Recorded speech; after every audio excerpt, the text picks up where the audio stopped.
테라폼의 워크스페이스는 일종의 원하는 인프라의 프로비저닝 단위로서 하나의 스테이트를 갖는 공간입니다. 테라폼에서의 플랜 혹은 어플라이가 이루어지는 단위이기도 한데요. 워크스페이스는 유형에 따라서 하나의 디렉토리거나 혹은 VCS 또는 이제 VCS 자체의 브랜치나 특정 위치가 될 수 있습니다.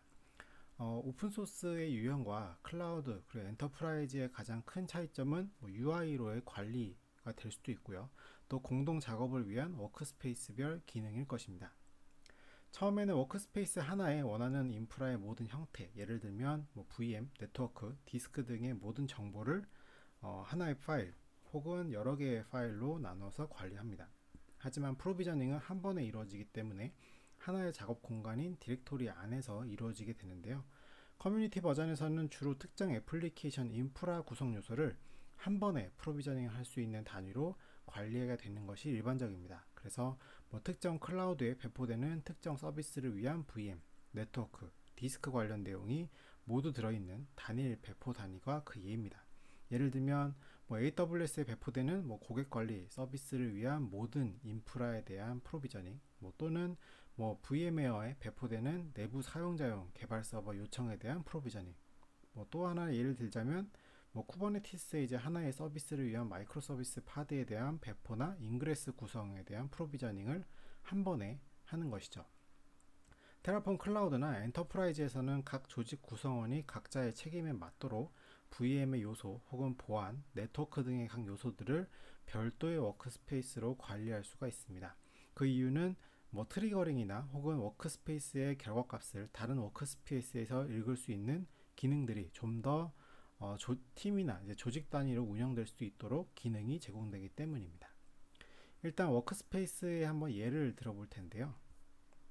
오픈소스의 유형에서는 앞서의 설명처럼 테라폼이 실행되는 하나의 디렉토리 단위로 워크스페이스를 정의합니다. 기본적으로는 다음과 같은 구조를 확인할 수가 있는데요. 테라폼이 일단 이닛을 하고 나서 한번 어플라이를 한 상태의 예입니다. 그래서 이 해당 디렉토리, 이 파일들이 존재하는 디렉토리가 실제 워크스페이스라고 볼 수가 있고요.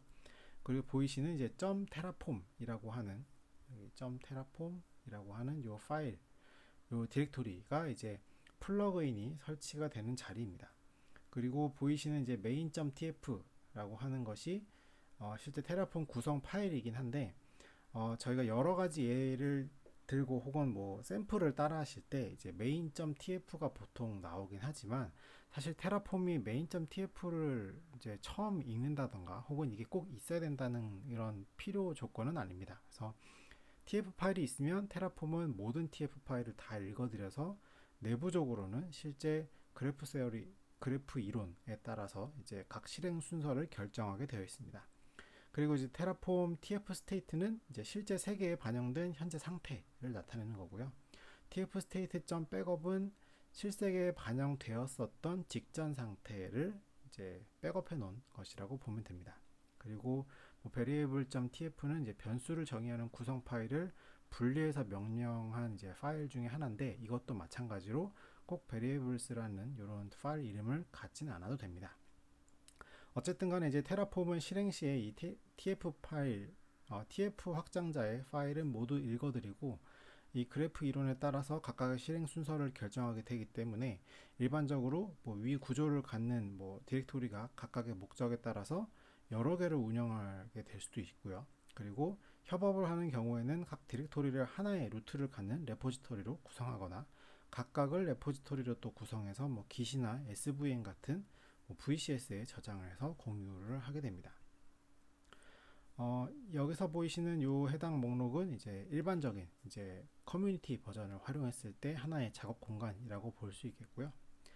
테라폼 클라우드나 테라폼 엔터프라이즈에서는 이제 워크스페이스를 웹 UI를 통해서 관리하게 됩니다. 그래서 테라폼의 실행 주체가 로컬 환경이 아닌 실제 리모트의 이 서버 환경이기 때문에 중앙에서 프로비저닝을 하기 위한 워크스페이스를 관리하고 또 VCS랑 연동을 할 수가 있습니다. 그래서 각 워크스페이스마다 RBAC 같은 이런 액세스에 대한 룰 적용이라든가 혹은 워크스페이스 트리거링 같은 조직에서 필요한 기능들이 추가가 되는데요. 하나 예를 들면 지금 현재 제가 여기 워크스페이스로 지정해 놓은 이 위치는 실제 이 레포지토리에 있는 값이긴 하지만 오른쪽에 보이시는 이 위치죠. 그래서 실제로는 이 AWS라고 하는 것의 Getting Started라는 것까지의 뎁스를 갖고 있는 워크스페이스입니다. 설정이 된 걸 한번 확인해 보면 제너럴즈에 여기 보이시면 워킹 디렉토리라고 하는 것을 설정할 수가 있고요. 따라서 하나의 레포지토리가 꼭 하나의 워크스페이스랑 매칭되는 것이 아니라 하나의 VCS에 선언된 레포지토리 안에 이 워킹 디렉토리를 또 쪼개서 선언하시는 것도 가능하고, 또 한 가지는 실제 이 워크스페이스를 생성할 때 이런 브랜치를 선택할 수도 있습니다. 그래서 뉴 워크스페이스를 지정하고 GitHub에서 제가 연동해 놓은 이제 요 테라폼 예제에서 실제 추가된 이 고급 옵션을 키게 되면 워킹 디렉토리를 이제 설정할 수가 있고요. 여기에서는 이제 다른 위치, 예를 들면 이제 애저에 있는 위치를 한번 선택해 보도록 하겠습니다. 그래서 애저에 Getting Started라고 하는 위치를 이제 워크스페이스로 잡을 거고요.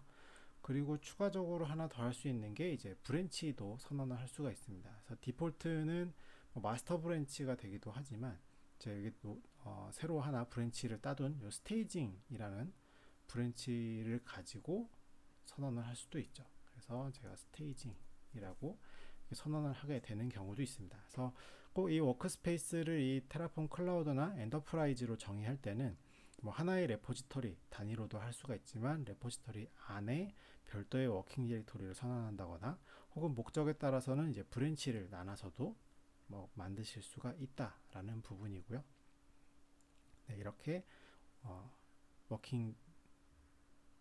워크스페이스를 정의할 수가 있죠. 그리고 또 한 가지는 앞서 한번 언급이 되긴 했지만 이제 RBAC 기능 같은 것도 제공을 하고 있습니다. 그래서 지금 현재 똑같은 위치에 초대된 이 사용자의 경우에는 해당 이제 워크스페이스를 볼 자격이 현재 없는 이런 일반 사용자 유저인 거고요. 이 경우에는 이제 세팅, 요 해당 팀 그리고 워커, 여기서의 세팅들을 통해서 이 사용자가 실제 이 해당 워크스페이스를 볼 수 있을 것인가 없을 것인가에 대해서 확인할 수가 있습니다. 보시면 이제 멤버라고 해서 제 개인 아이디 이렇게 되어 있는 걸 확인할 수가 있고요.